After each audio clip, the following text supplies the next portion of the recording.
The Kybalion, Chapter 4, The All. Under and back of the universe of time, space, and change is ever to be found the substantial reality, the fundamental truth. Substance means that which underlies all outward manifestations, the essence, the essential reality, the thing in itself, etc. Substantial means actually existing, being the essential element, being real, etc. Reality means the state of being real, true, enduring, valid, fixed, permanent, actual, etc. Under and behind all outward appearances or manifestations, there must always be a substantial reality. This is the law. Man, considering the universe, of which he is a unit, sees nothing but change in matter, forces, and mental states. He sees that nothing really is, but that everything is becoming and changing. Nothing stands still, everything is being born, growing, dying. The very instant a thing reaches its height, it begins to decline. The law of rhythm is in constant operation. There is no reality, enduring quality, fixity, or substantiality in anything. Nothing is permanent but change. He sees all things evolving from other things and resolving into other things. Constant action and reaction, inflow and outflow, building up and tearing down, creation and destruction, birth, growth, and death. Nothing endures but change. And if he be a thinking man, he realizes that all of these changing things must be but outward appearances or manifestations of some underlying power, some substantial reality. All thinkers in all lands and in all times have assumed the necessity for postulating the existence of this substantial reality. All philosophies worthy of the name have been based upon this thought. Men have given to this substantial reality many names. Some have called it by the term of deity, under many titles. Others have called it the infinite and eternal energy.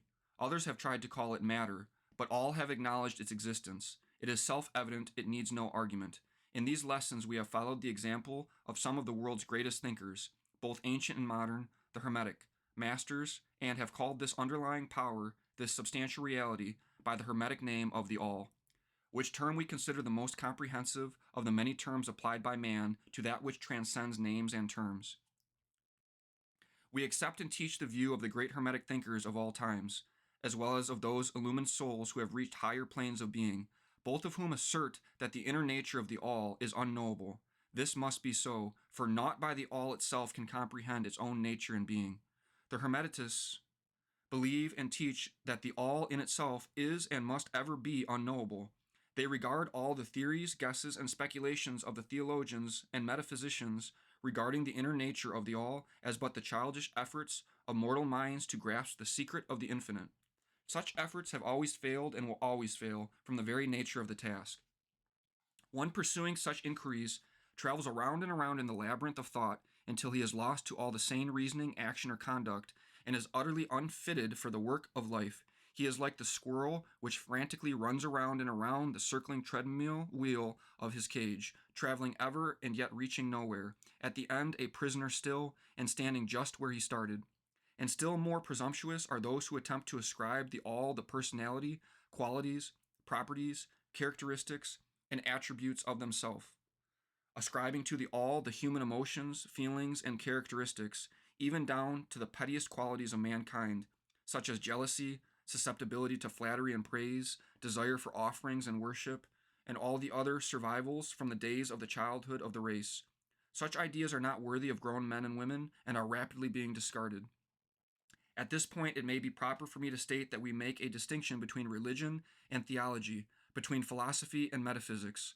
Religion, to us, means the intuitional realization of the existence of the All and one's relationship to it, while theology means the attempts of men to ascribe personality, qualities, and characteristics to it, their theories regarding its affairs, will, desires, plans, and designs, and their assumptions of the office of middlemen between the All and the people.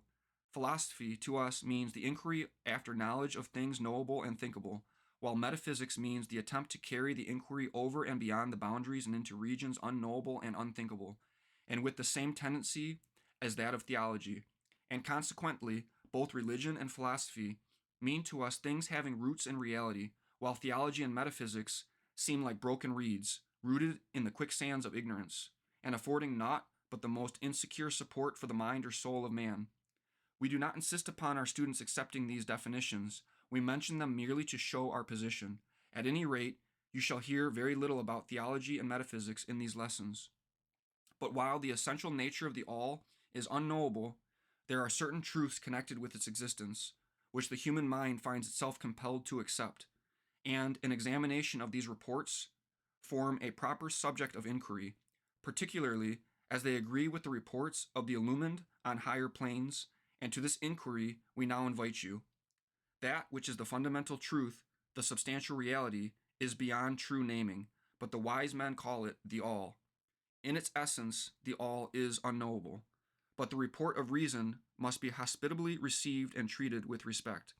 The human reason, whose reports we must accept so long as we think at all, informs us as follows regarding the all, and that without attempting to remove the veil of the unknowable. 1. The all must be all that really is. There can be nothing existing outside of the all, else the all would not be the all. 2. The all must be infinite, for there is nothing else to define, confine, bound, limit, or restrict the all. It must be infinite in time or eternal. It must have always continuously existed, for there is nothing else to have ever created it, and something can never evolve from nothing. And if it had ever not been, even for a moment, it would not be now. It must continuously exist forever, for there is nothing to destroy it, and it can never not be, even for a moment, because something can never become nothing. It must be infinite in space, it must be everywhere, for there is no place outside of the all. It cannot be otherwise than continuous in space, without break, cessation, separation, or interruptions. For there is nothing to break, separate, or interrupt its continuity, and nothing with which to fill in the gaps. It must be infinite in power or absolute, for there is nothing to limit, restrict, restrain, confine, disturb, or condition it. It is subject to no other power, for there is no other power.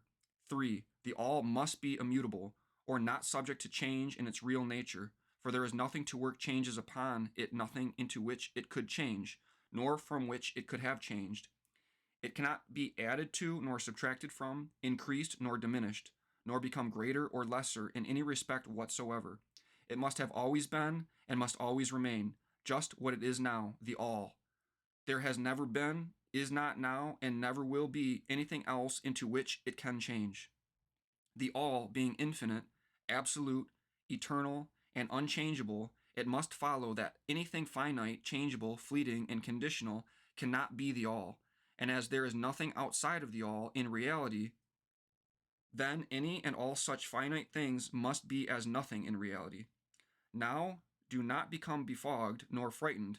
We are not trying to lead you into the Christian Science field under cover of Hermetic philosophy. There is a reconciliation of this apparently contradictory state of affairs. Be patient, we will reach it in time.